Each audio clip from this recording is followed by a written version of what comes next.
And welcome to your daily Gameface. I am Dr. Kim Lannon here on a beautiful, rainy Wednesday, last Wednesday in September 2025. I'm in my home studio today. Lou's in the studio today. And it's a good week, Lou. It's a good week, although I totally missed my clothing yesterday. I wasn't betting on mid-80s. Clothing? Yeah, no, I dressed wrong because I wasn't betting on mid-80s when I left the house in the morning. I was like, were you naked? No, I was not. Okay. I have to say that although you just took away from my happiness of this is a great week, I would agree with you that yesterday I left the house dressed for like the tundra. Yeah. And then I sweat because I was actually overdressed. And then it was humid yesterday and it went up into the 80s, but it started at 50. Yep. So I agree with you. But you know what? I'll take the win because you know why? It's a great week. Yes, it is. And you know why it's a great week, Lou? Because I have time for emergencies. Already? And I delayed that by about 2 minutes. What, that I would say it or you would say it? The emergency reference. So. It's going to be a thing for the rest of our lives together. Oh, okay. Right? Because I know, little old me, how could you have time for emergencies? Yep. So, but it is a good week. Like, talk about the year of you and the September of transformation and transition and pivoting. Great year. Oh, I have a piece of hair in my face. Thank you. Thank you very much. So, but seriously, the month of September, we're talking about beginning, transformation, growth, pivoting, right? Here we are. The last week in September, we're getting ready for the fall wind up. And I just had it's Wednesday and I've had a great week. How often do you hear me say that? I know you've had a great week, so. Exactly. Sometimes try to spread it around, right? What'd you say? We try to spread it around. When we have a good week, we try to pull everybody up. Well, yes, because I mean, I often have great moments during the week because, I always stack my wins, but this is a good week. Excellent. Because when you have to stack a good win, a big one, sometimes they're little, as we know, but sometimes when you go those little ones and you stay the course for years, you get a big one. The bigger one, right? Exactly. Yeah. Touchdown. See that? Get one you can celebrate a little bit. Yes. Yeah. So I just share that with you all because I practice what I preach and I do my small wins and accumulate and do step by step and, and you get a big one. Yep. So it's a good thing. I feel like Martha Stewart. It's a good thing. It's a good thing. Yes. Isn't that what she says? Yeah, I think that's Martha Stewart. Yeah. Exactly. So, as much as I watch Martha Stewart, but yeah. Well, I haven't seen her in years other than like as a cameo on something, but I think that's her phrase nonetheless. I think so too. So anyway, here we are. And our topic today is talking. So I'm going to bring it around to, it's still about the transformation and growth and all that stuff, but I'm going to use a clinical phenomenon that happens in people, friendships, relationships, and things like that today to talk about the end of September, because I've had a whole bunch of this come up in my practice in the past couple of weeks. And then also in like personal relationships, like friendships and stuff around me that people have been talking about. I think it's probably because I've been talking about it with people. But the concept of trauma bonding. Oh, yeah. Right. And I don't think I've ever really done a show on trauma bonding. And do you remember me ever doing a show on trauma bonding? We haven't done trauma bonding. Right. So I thought, oh, this would be a good thing because I've been talking with people who are working through addiction issues and, I teach the classes in addiction and, I teach people, counselors to become counselors in addiction. Right.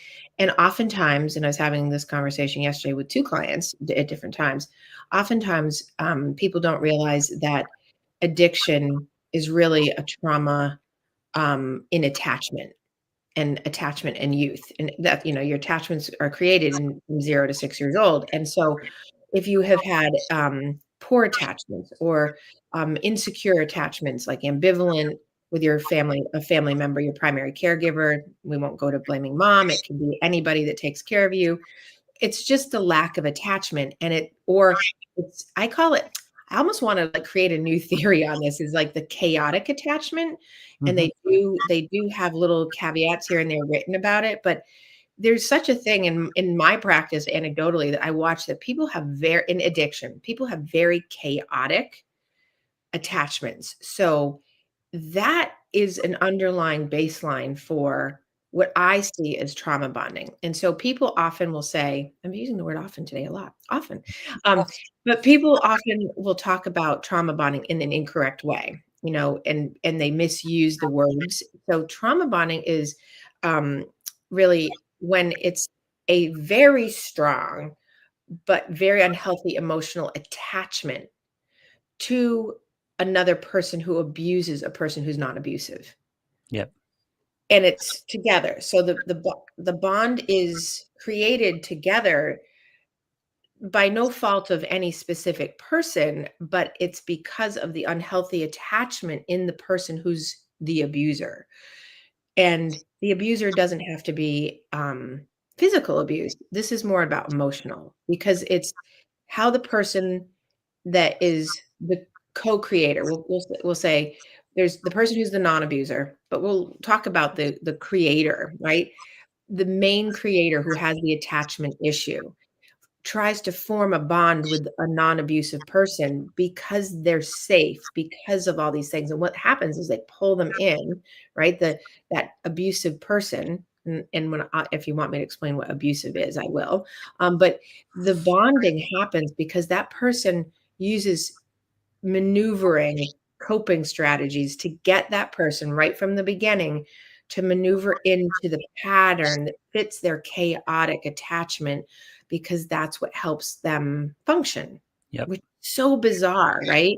And that's actually one of the underlying bases a lot of the times for codependency and addiction, because that's where I end up telling people that they have relational addiction. So some people will have drinking, drugs, food, but then there is this relational addiction. People don't have to be doing all these substances. It can be the drink or the drug is the other person, and they fill up your cup, which we've talked about many times, but I just haven't labeled it as a trauma bond. Yeah. So while it may seem impossible for someone who's being hurt to connect with a person who's hurting them, it's actually not uncommon at all, because what happens is the brain in the abused person, the person that's being, sort of attacked, it ties coping with the trauma. And then the two people are coping with the trauma and trying to make sense out of it. And the bond happens because the person being hurt feels confused, scared, not necessarily scared physically, but this is an emotional fear of like confusion, right?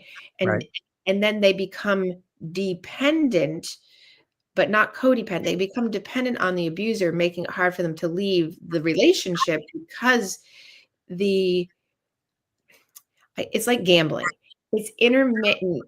It's intermittent reinforcement over time to make the non non-abusive person pull into the abusive person to fulfill their chaotic mess, Right. right? So many types of maneuvering and coping strategies of the poorly attached person can be involved with trauma bonding. And one of the big ones is gaslighting. And I think people in my office talk about being gaslit or using gaslighting all the time. And I'll call it out. As soon as someone says, my spouse or my friend or my whoever said blah, blah, blah to me, I'm like, oh, you got gaslit. And Yeah. now, because and gaslighting is a form of a coping strategy that allows a trauma bonder, a person who has really poor attachments that likes to live off of chaos. They will use that as a strategy to um, get a person to get what they want. Right. And so there's usually 11 or 12 main types of gaslighting, which we can go over at some point, but I won't go through them right now. But I can certainly put up a reference link and I can do a show on gaslighting again in more detail. But the manipulation, which I hate using that word, but it really is, it's manipulating the other person to get them connected in tighter, and through using those tactics. And they start off very innocuous. It's not like it, and especially because the person who doesn't have the chaos style, who doesn't have the attachment issue, that person will be so caught off guard and so confused that it takes a while. It's kind of like I've said before, you get into like a friendship or a relationship, and then you're a year in or 2 years in, you're like, oh shit, I'm too deep to get out of this insanity because it's too much, right? Because you don't assume the insanity. You rationalize it. You put it Right. off. You Well, don't you try to realize make that's you the try to problem. make sense of it. You Yeah. try to, because you're like, because it's so foreign to you as a non-problematic person, that it's foreign to you. So by the time you realize that something's going on, you've already been sort of looped into the bond, Yep. and then it's very difficult. And so, um, now there's really extreme versions where people can get, like very abused and like isolated and things like that. But then there's this subtle, and what I see a lot of times in my practice and in like some of my um, around me people kind of things, and certainly I've had experience in personal life with it too, is that the subtleties of the attachment, you have to be really good at picking up on the fact that the person that you're with or the friend or whatever, they are um, it doesn't have to be overt, it's covert. Right. Overt's super easy. It's the bond that comes from the the covert, like, it's not like someone going, "You shouldn't wear that," or, "I don't want you to hang out with that person." It's not that. It's this insidious kind of, like, implied isolation. It's implied, like, "I don't wanna do that, but if you do this with me, then I'll do that with you," but then they don't ever do that because you do it's this non-reciprocating thing that happens, that sorry, I have a glare. Um, Non-reciprocating thing that happens that you don't realize until it's sort of too late, right? So trauma bonding goes on when that deep attachment develops from a cycle of, physical, but mostly in my experience in my practice, emotional abuse, and then it goes into manipulation. So it goes from the cycle of physical or emotional abuse, maneuvering and manipulation tactics like gaslighting and or emotional, maneuvering. Then trauma follows by positive reinforcement, because the loop comes back around, and the person that has the trauma and is putting the trauma on you as an attachment will loop back around and then be nice again. So it's like the honeymoon, it's the love bombing, Right. and that happens, right? So what do you think so far? I'm going to keep going, but The thing is, the thing that struck me so far is I always thought of trauma bonding being mutual, but it's usually unilateral. You're talking about unilateral trauma bonding. well, it becomes mutual because you become when it goes on, you become an active participant in it, and I'll explain why, but it doesn't start that way, right? It Yeah. starts as one in my experience, one unassuming and one very assuming, who and the person who has the attachment, I'm going to call it the chaotic attachment. The person who has the chaotic attachment that survives and thrives off of the intensity of the fight, the intensity of the love bombing, right? That person is the one who sort of sets the groundwork, right? Yep. And then the other person, by the time that the love bombing goes on and the honeymoon period and all that stuff is so well seated, the other stuff is so small that goes in, then that person becomes an active participant, because the confused person, the person that's like, what's going on here? They were fine last week, and now they're not being so nice, and then they return back to fine. The cycle is like starts wide, and then it circles in, and that person that's not the trauma person gets traumatized into that, because they're trying to make sense of it to make it go back to what it was. So they unwittingly and unknowingly become part of it until they figure it out, Yep. and then that becomes a thing. So trauma bonds most commonly develop in romantic relationships because of the chaos person, Mhm. and leaving those relationships is super hard. And I think it sometimes is even harder than leaving like a physically abusive relationship, because I've talked about the hopeaholic, right? I call it the hopeaholic. You're always hoping that it will return to baseline. It will be better. It's in them. You've seen it before, so it must be there. It can happen, right? And so leaving that relationship would be really hard for a person that's on the other loop in, because it's difficult to process the feelings of emotional abuse, um, especially when the abuser acts loving in the loop, right? So the cycle goes, and then it's like, I'm going to shit all over you. I'm going to be mean. I'm going to do these things. I'm going to restrict you. I'm going to take love from you. I'm not going to give you sex. I'm not going to do these things. And then all of a sudden, they love bomb you. They buy you flowers. They make a dinner for you. They make you may not get all the payout, but you get some, enough for that other person to be like, "Oh, okay." But if you don't realize what's going on, you keep getting tighter in. But it doesn't even matter, because even if you realize what's going on, you get pulled in a little bit, kind of get stuck, because you just do. It's very difficult to unravel that. Are And we so, back to examining your role in this? Because it sounds like a narcissist relationship where you become a candidate for this type of thing, mhm, and you match, and you're attracted to the person who would create this type of relationship. And right. you just keep rationalizing, keep going along because of your personality and how you would approach these problems. Well, Oh, yeah, it's she's so just having tricky. a hard time. I'll just step it up a little bit and help her out until she feels better. Oh my God, that's the thing, because often the victim, I'm going to call that person the victim, feels very guilty or bad, that they are to blame, or that they can correct, that like they'll fix what the poorly attached person sees as a problem. They'll fix it.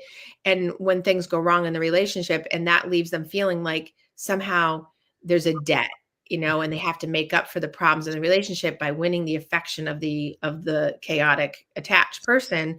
So they'll look for any way to get positive reinforcement. Um, They're generally white knights who draw self-worth from helping out. and so the helper, the nurturer, women are so prone to the narcissist who pulls for this.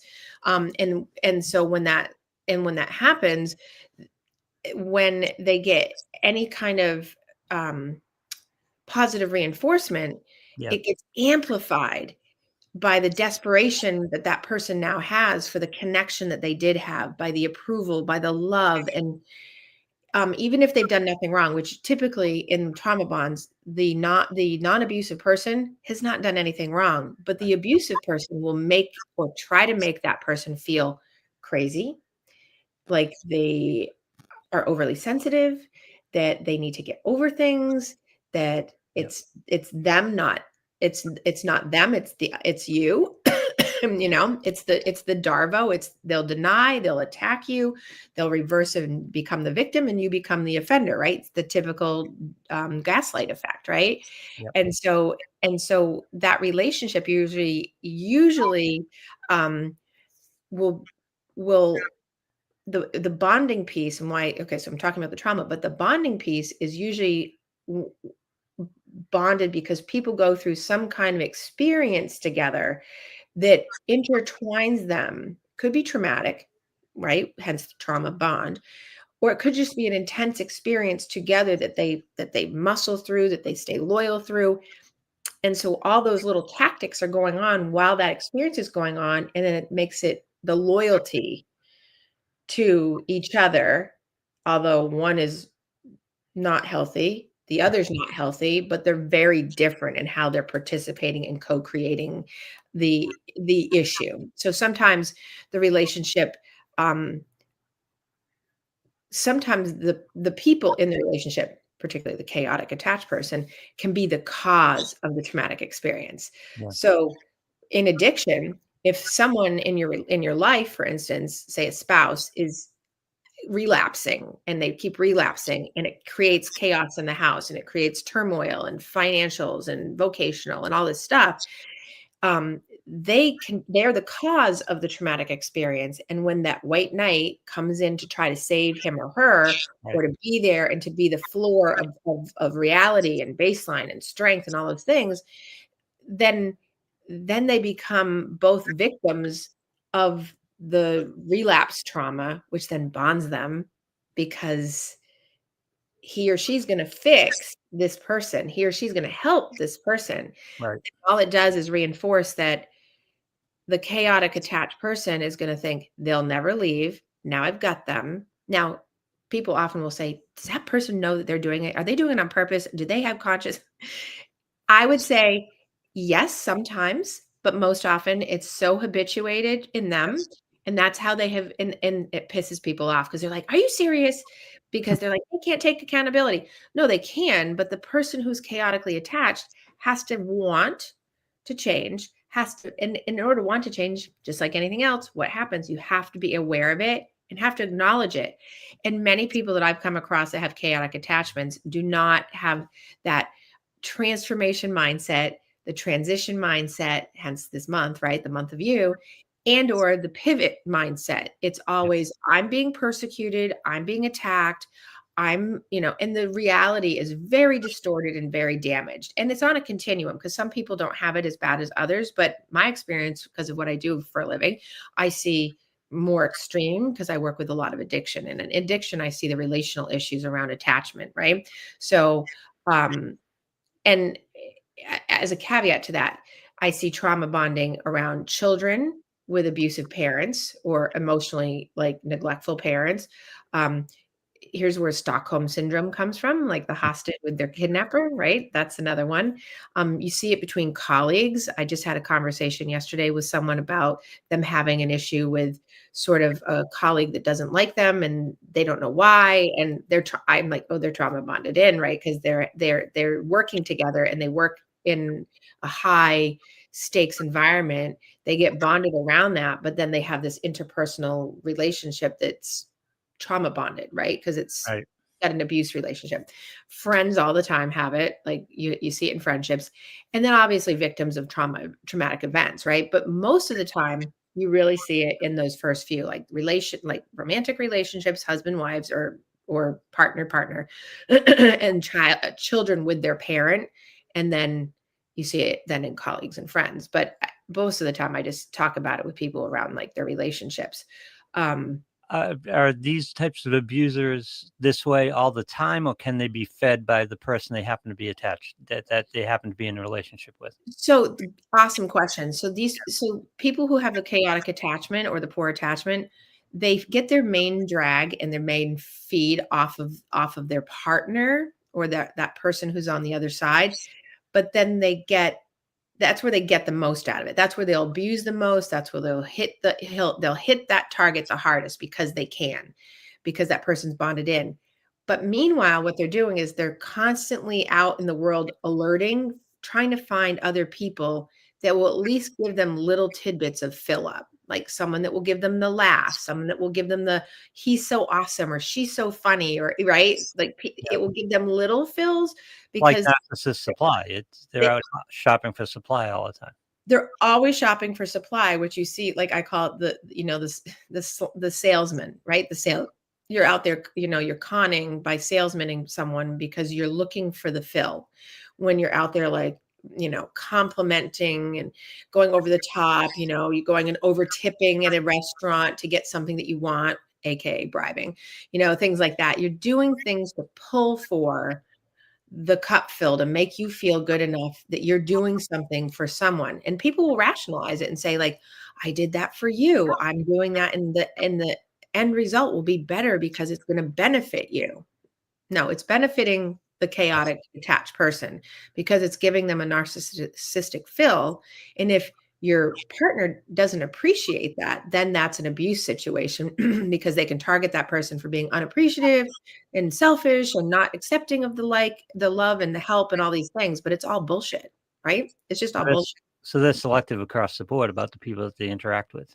Well, they're selective, but it's not like they're selecting purposefully, like with it's like I talk about it as like there's a underlying subconscious and semi subconscious pull, emotional pull for they find people that they don't know it off the surface, but it's like a perfect radar that we all have it. We pull for particular people. Right. We pull for the type of people that we're used to.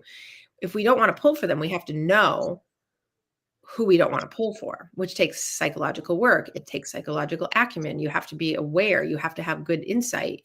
And so But with when every interaction with another person, there's a quote unquote honeymoon period where you're not necessarily getting the accurate person that you think you're getting. right, exactly. Yeah. Oh my God, Cool. my Yeah. voice, right. Excuse me. So if one of these people, a chaotic attachment person, gets someone who isn't going to play the game, they're probably going to reject them as immediately as they find out. Right. And that's the thing. And so here's the thing on the other side. If you're not a person who knows or has a lot of experience with trauma bonds or any, which many people don't, right? A lot of people go through life, they're not raised with a chaotic environment. It's not like there's tons of people out there walking around like this, but there's plenty. But there's also plenty of people that do not have that. That's why they're the supplier, right? Because Yep. they're the supplier out there. That person that's walking around as a supplier that has sort of no idea what's coming, and then gets blindsided by it, um, they're their normal, nurturing, loving self, thinking that that's what's going to come back at them. And when it's in the beginning, and the love bombing happens because the person who's not well wants so badly to be loved and have all these things, they will do whatever it takes to Right. get that person to buy in. And so they're not abusive at the beginning, but they're manipulative. So they use tactics, and the big tactic is love bombing. It's like everything is, it's the love bomb is big. And that is what leaves a person confused on the other side, because it's like, wait a second, you did this usually people do it for about 6 months, roughly 6 months to 8 months, and then it kind of trickles off and then it normalizes. Love bombers can go for a year or two to get the job done, to get someone really bonded in. And then once they do, then it's like, okay, then they start withdrawing and they'll isolate them out in terms of from themselves. Like they take the supply that they were giving to the supplier, they were giving a supply, and then they go, I'm out. Right. Because Use it to cultivate other supplies. because now you're not the shiny object anymore. Now you're not enough of a supply, but they keep you around because they become dependent on you. And now you're in it because you're now dependent on them. So people will say, is that codependency? It can be if both people are just walking around unaware and just cycling through the cycle. If one of the people, typically the supplier, knows that is, they will not become codependent. They'll fight it, which pisses off the chaotic attached, because the chaotic attached is looking for a fight all the time. They think every conversation is an attack. They think they're defensive all the time. That's when the gaslighting comes out, because any conversation is about them being perpetrated against, that being them, attacked, that being held accountable when they don't feel that they have anything to be accountable and responsible for. You get a lot of the people who have these things saying like, if I did something wrong, then I'm sorry. Yeah. Those are the responses you get from that, right? It's like, if it hurt your feelings, I'm sorry. Wait, that's not an apology.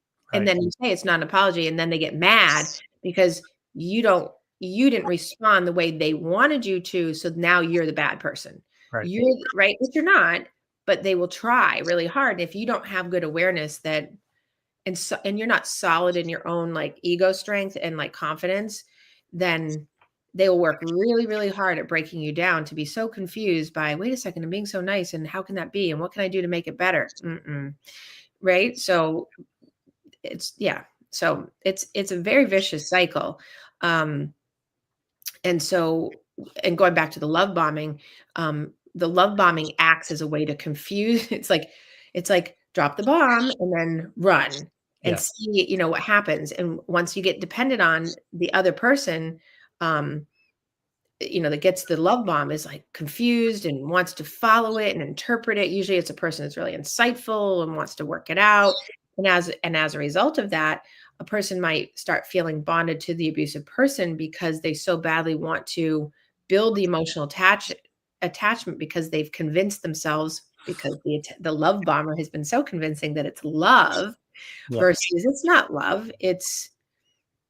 anything, you find a word, pick a word. It's bullshit.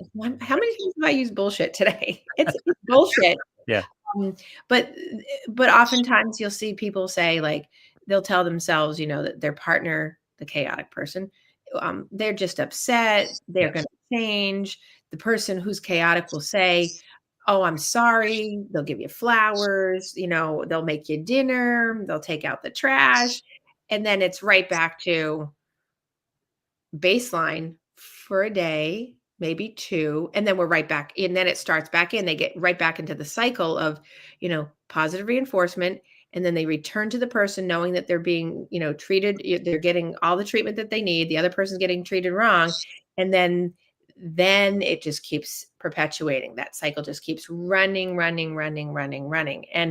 Um and that's why I I have a lot of people in my practice right now that are like trying to date, and, like, they're in their 30s and they're trying to find their person, and we talk a lot about how be mindful of when a relationship or dating starts with um, very loving, affectionate, intense, and passionate moments.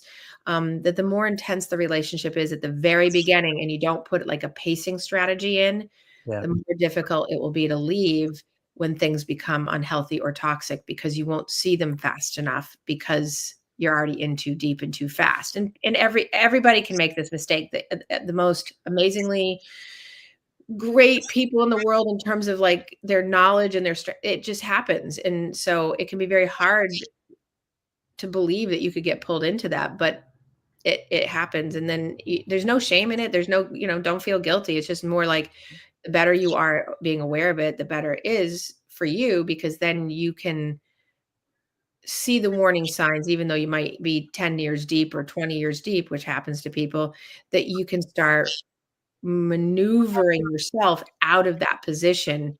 Um, but it's not easy. And that's the thing, is because the chaotic attached person, the trauma bonder, doesn't like you moving it along, and they will double and triple down on creating a fight, creating chaos, because they get emotionally charged. The brain gets emotionally charged because that's how they grew up. They grew up from being emotionally charged in their families, and that's how they got love, is that, say the parents didn't pay a lot of attention, but when they got the kid got in trouble, they'd get yelled at and there'd be a fight, and now that's how they got focused on, and that's how they got attention. That's the only way that they know how to get it. So what do? They go into relationships and friendships and find ways to create crazy and chaos in order to get their fill. You talked about people getting angry when you describe this type of person, but I think the important thing to realize is it's not always intentional for them. In other words, this is not how they would draw it up, how they would describe themselves. It's No, just a natural response to circumstance. Like you said, often it's family upbringing, what they grew up with, and right. how they got their affection, how they got their self-worth, how they got their satisfaction in the family dynamic. And you don't know anything else. Often it takes you a while to learn any other type of dynamic.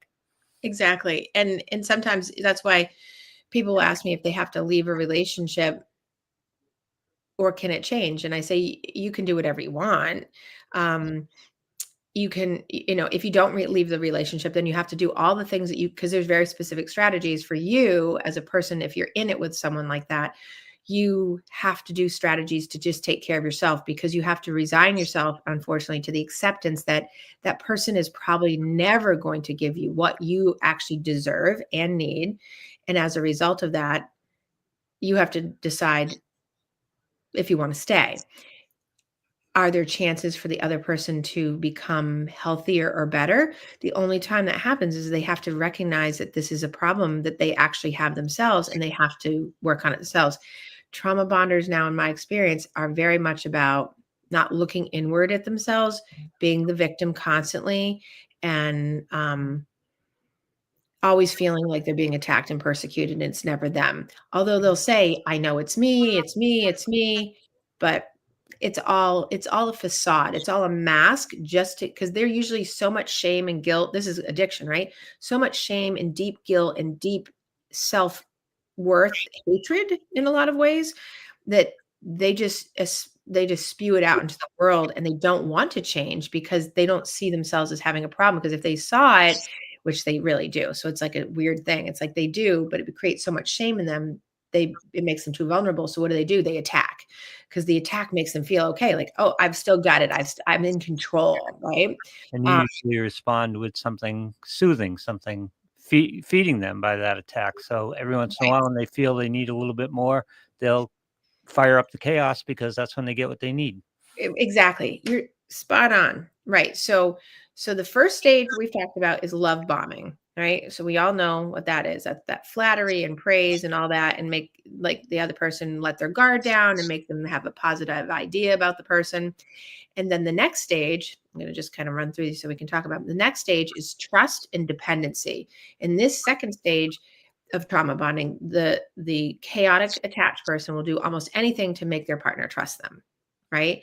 They'll Yep. often try to quickly advance the relationship. They'll try to ensure that the other person is dependent on them, because they'll wine and dine them essentially. They'll look and feel like it's a whirlwind romance. It's a wonderful, amazing thing. I'm going to be the best thing you've ever had, kind of thing. Then that partner, we'll call them the abusive partner, wants to make the other person think that they're meant for each other. They're in the bleachers together. They're a big fit, and giving the other person the hope that the future looks amazing, right? So that's that second stage, which can happen very quickly. It's not like it's over years. It's can really quick. And then we go into the third stage, where it's criticism. Now, interesting. So after a person's gotten your trust, the abuser will start to pick apart the partner with an intention of making them feel negative about themselves. They Right. will deny they are doing that. And this is where it becomes sort of insidious, because people will often say, well, I don't tell you you can't go out. I don't tell you can't wear those clothes. I don't. It's not that. That's that old school like abuse. Not saying anything that doesn't happen to people, but that's not the same thing. This is very much about um, when arguments will occur. It will start with like there's a blame on the other person. There's a way of making the other person feel like there's something wrong with them, because it will create a doubt in the other person, because it puts them off balance and makes them feel better about themselves. So it's like they look like they're there for you, but they're really not. And then they'll be like, what's your problem? That's where Yep. that's where the fourth stage comes in, which it's like the double down, the gaslighting starts. It's the form of that psychological abuse to gain control over the other person and make it so that you're questioning your own reality if you're the abused receiver, because they shift the blame over off of themselves onto the other. And the biggest obvious thing that most people do, and I see it daily in people, is Darvo. It's when the person will deny something. You'll bring it to them and you'll say, hey, I didn't like the way that made me feel. They'll deny it. They'll deny that they do it, even in the face of evidence. Like I have people that have like direct evidence of like an audio tape, a videotape, friends being around them, like whatever. Even in the face of direct physical evidence that says everybody saw it, everybody heard it, everyone knows you did it, the person will shift the blame onto the other person, and they will manipulate them into thinking that they're crazy, and they will steadfastly believe in their own mind. I don't know if they really believe it, but they will put it out there that nope, that never happened. You're Yep. crazy. That's not the way it is. And so that becomes that fourth stage. And it's if the other person isn't savvy enough to know it's gaslighting, they get really bonded in. That doesn't mean that you aren't bonded in, but it's more intense when you're out of the awareness.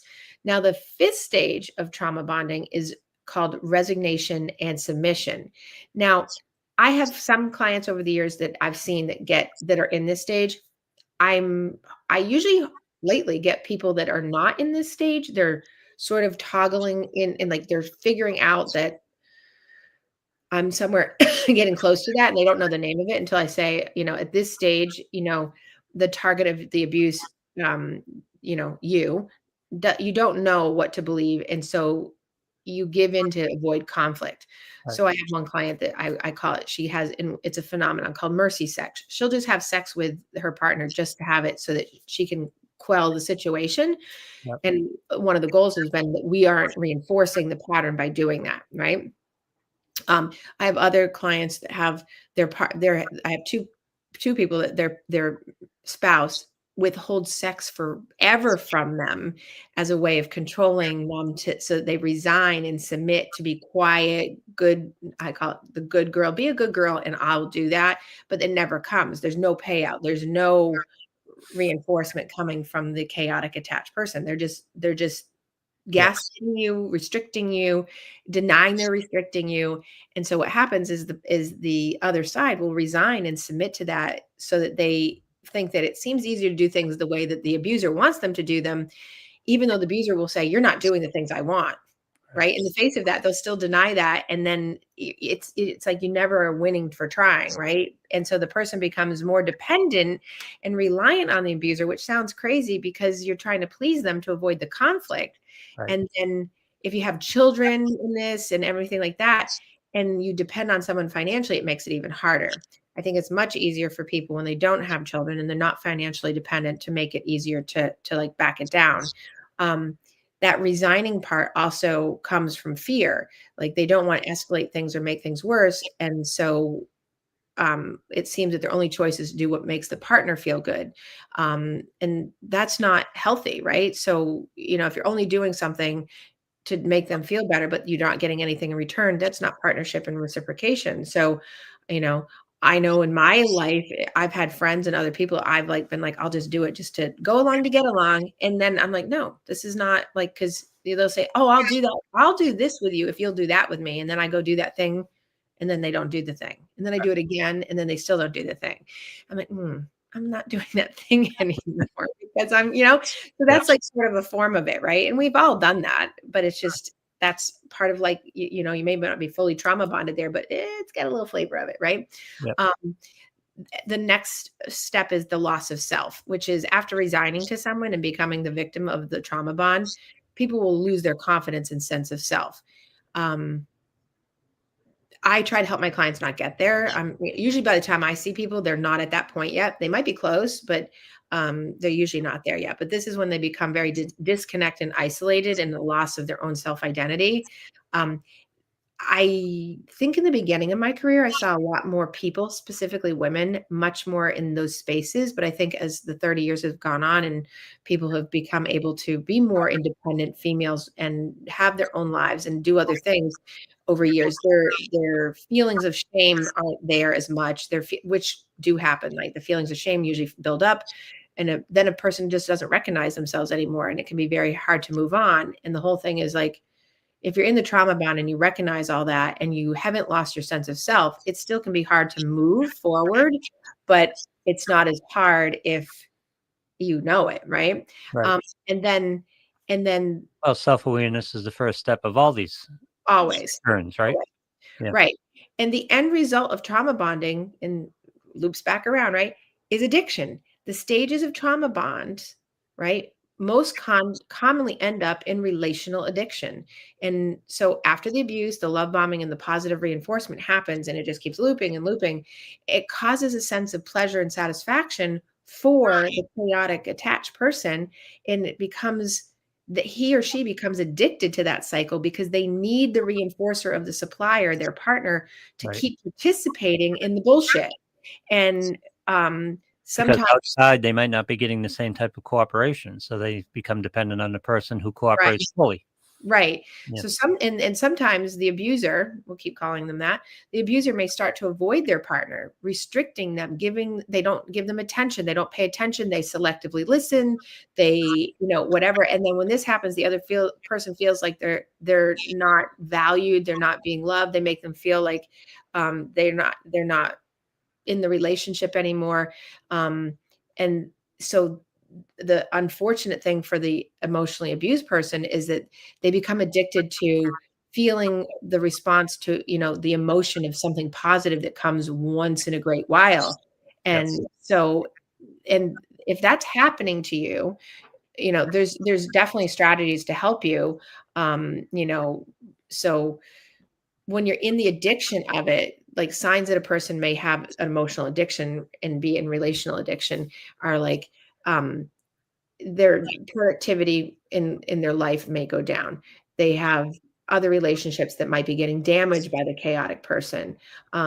They might have problems with their own self-management, difficulty planning, decision-making that goes poorly for them. Like, this is for the person that's being abused, right? Yep. They might start engaging in their own inappropriate behaviors because their mind isn't focusing. It's like, it's stress. It's a lot of stress on a person emotionally, physically, and mentally. And then it can create such a negative spin for that person. And that's the same in when a person has trauma bonding in friendships. You know, many people will describe the term trauma bond and describe friends who become close through shared experiences, true friendship. But in fact, a lot of times it's the same thing. It's a bond over something that they went through together, and now it's got some hook to it, and it's similar to a romantic relationship where it's just a hook in, and then that cycle keeps going. So there's not necessarily love bombing, but there's this deferring of like, we need support because we were there for each other, and how could you not be there for me when we went through this thing together, kind of thing. Often, the hallmark of a healthy relationship is a vacation from fight or flight. Mhm. But the chaotic abuser is constantly creating fight or flight, so you never get that vacation. And that's the thing, is the chaotic abuser will work hard not to give you the vacation, Right. and will try to bait you. I call it baiting. They will continue to bait you, and sometimes it's rage baiting, sometimes it's subtle, like, underlying baiting. It's these things, to doing anything that can get you to supply them with chaos, and be like, and they'll look right at you and go, "See, look at what you're doing. See, how can anyone want to be around you? See, right?" It's like, Yep. and and then if you're not savvy enough, you're going to be like, "Oh God, it's me." No, it's not you. It's not you. Um, you know, so I have so much more to say about this, but because our show is coming close to the You don't end. have so much more time. You what? That you don't have so much more time. I don't have so much more time today, but that's okay, because that's a good setup for next week. I can talk a little bit more about this, about what the signs are, and then what to do about it, right? And so, Kate um, said hi, by the way. and what? Kate said hi, by the way, if you haven't seen the Hello, Kate. Kate. Kind Kate. Kate's lovely. I saw Kate this weekend. nice. Not, yeah, was it this week? I can't remember, so long. It's just been a good week. She was Yeah, part of the week. yeah, right. Um, and then I can talk about, like, trauma bonding versus what love is, and the difference, and how to know the difference. And then also, and what happens to your brain, and how to help yourself so that you're not actually giving the feeding over to the person who is the chaotic attached person. And then I can talk about sort of a little bit more how to break the bond, and how to identify it, and then break it, so that you can still be in, but there's ways to be in without continuing the cycle. It's Reset hard, the by the way, cycle. it's Yeah. hard, but Reset the cycle or change the yeah, pattern. for yourself, right? And that doesn't mean you're going to change it for the other person and they're going to be any different. But if you can do you and make you okay, it will make things better for you. Yeah. And so basically, being able to break it, and first thing always is acknowledging that it's present. Yeah. You have to know that there's a trauma bond there, and not misuse the term. People are always going, it's codependency. Yeah. Okay. It's addiction to the relationship because you got sucked in. And it's addiction to the relationship because the chaotic attached person is an addict. Yeah. And it's Mhm. part of what your makeup is and why you are attracted to this type of thing, because that, again, you got to understand your partner too, because you have a part. Right. Right. Exactly. And so if you're not, and your part is usually you're the feeder. Stop feeding. If you stop feeding it, which is hard, it makes it much easier. And I'm not saying it's not hard. So, but we will attack those things next week in our new month of the year review and October review of how to break the cycle, which will be good because it's fall and we need to break cycles and do all those things before we prepare for the new year. And Right. that's what Trauma we bonding part 2 coming up. trauma bonding part 2 coming up next week. Yeah. So you guys have a fantastic week, and I will see you on the other side.